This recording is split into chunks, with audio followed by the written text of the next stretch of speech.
Recent research has uncovered something shocking. Some of the most common beliefs about dogs are dead wrong. And no, we're not just talking about outdated myths. Some of these misconceptions could actually be deadly to your dog.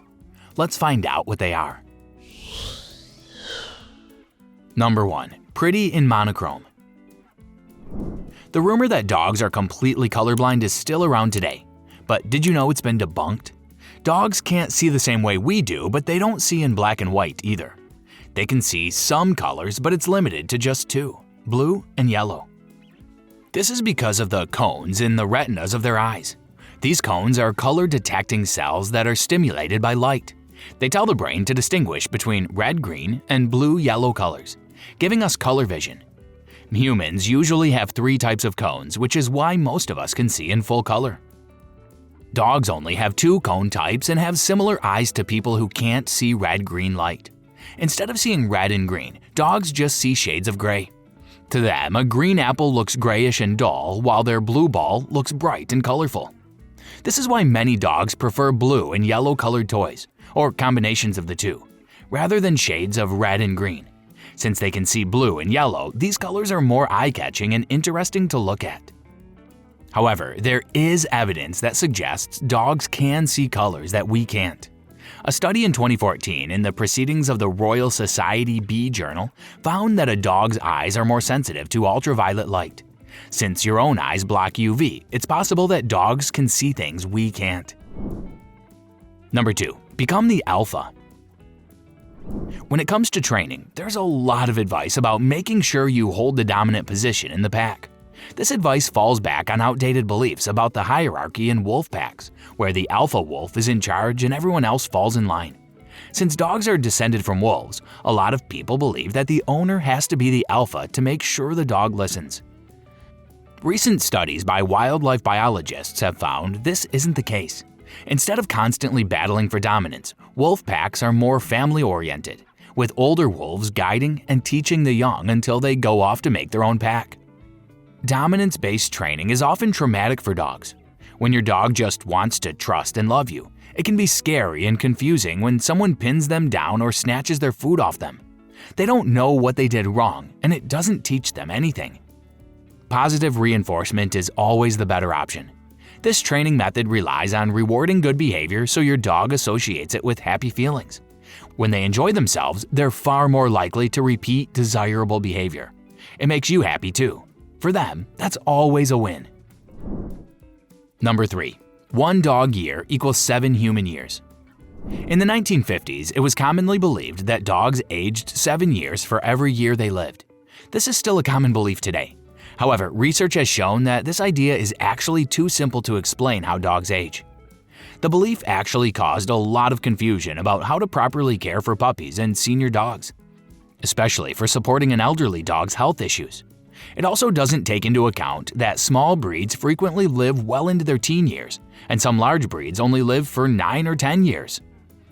According to the American Veterinary Medical Association, or AVMA, calculating a dog's age in human years isn't nearly as simple. The first year of puppyhood is equal to 15 human years. Their second year is about 9 years. Your 2-year-old puppy is already well into their 20s. Who knew?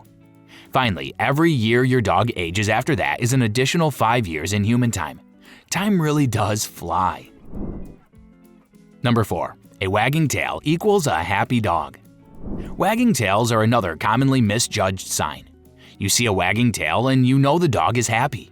It's such a popular myth, it can't be wrong, right? This is another myth that's been thoroughly debunked. Wagging tails do not, in fact, always equal a happy dog. Sometimes the dog can be nervous, confused, or aggressive. A wagging tail is one of the most important body language signs your dog can offer. It tells you a lot about how they feel about a situation. A gentle side-to-side wag that's at a neutral height is often friendly. Another super friendly tail wag is when your dog wags it in a circle, like a helicopter. However, a tail that's wagging very slowly and held low could be a sign of stress or uncertainty. They might even bite if they feel scared enough. Number 5. Old dogs can't learn new tricks. Puppies are like a sponge. They're new to the world and don't have the experience needed to know how to react to different situations. This makes it very easy for them to pick up new tricks quickly. Since they often learn a lot faster than older dogs, a lot of people assume that old dogs can't be trained at all. This isn't true. Older dogs can be trained just as well as younger dogs can. You do have to consider their experience though. It's much harder to retrain a dog than it is to train one from scratch. That's where the difficulty comes in. An older dog simply has more experience and a lifetime of habits that can be hard to break. They might even have past experiences that make them fearful or wary of a certain habit. This doesn't mean they can't be trained at all. You just need to be extra careful to be consistent and patient when you work with them. Number 6. Noses should always be wet. Dogs automatically keep their nose damp by licking. This helps their sense of smell, keeps their nose clean during all their exploring, and even helps them investigate smells through the Jacobson organ at the roof of their mouth. But while a wet nose is normal, that doesn't mean a dry nose isn't. A warm, dry nose doesn't always mean your dog is sick. They might have just woken up from a nap, or maybe they were racing around the garden and need to hydrate themselves. Or their nose could be suffering from cold, dry air. A bit like how your lips chap more often in the winter. Some dogs also have natural drier and warmer noses than others. It's just normal. What isn't normal is a nose that's much wetter or much drier than usual, or if their behavior suddenly changes. If they go off their food or are more lethargic than usual, they might be sick. Number 7. Swimming is instinctive. You might have heard that all dogs know how to swim. This rumor is only partly correct. Most dogs will doggy paddle when they're held in water. That much is instinctive. But not all dogs are excellent swimmers. Depending on their breed, swimming might not come naturally to them at all. Breeds like the Poodle and Labrador Retriever are considered excellent swimmers. It's no surprise either.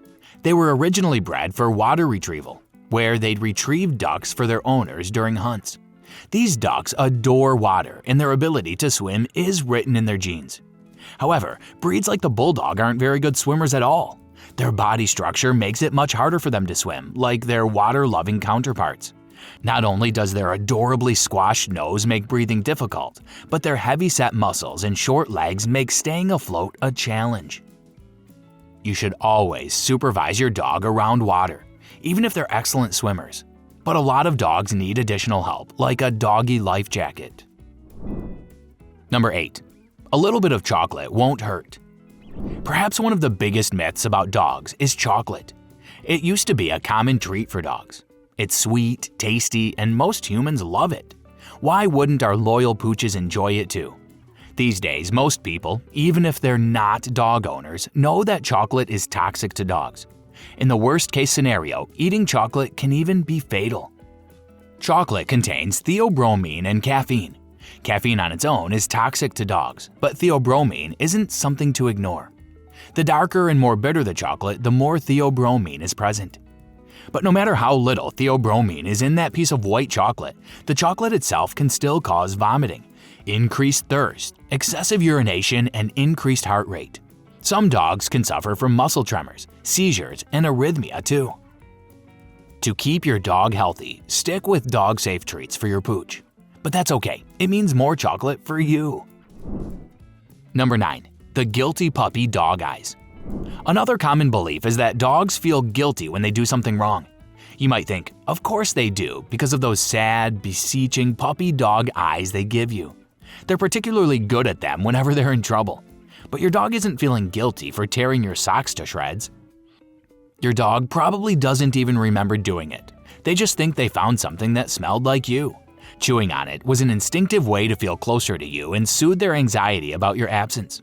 When you get home, they're so excited to see you that they've already forgotten about the socks. The thing is, those guilty puppy dog eyes aren't guilty so much as upset that you're mad.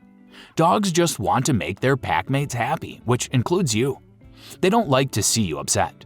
Although they might correctly assume that you're upset with them, they don't know why you're upset, which makes it very hard to feel guilty at all.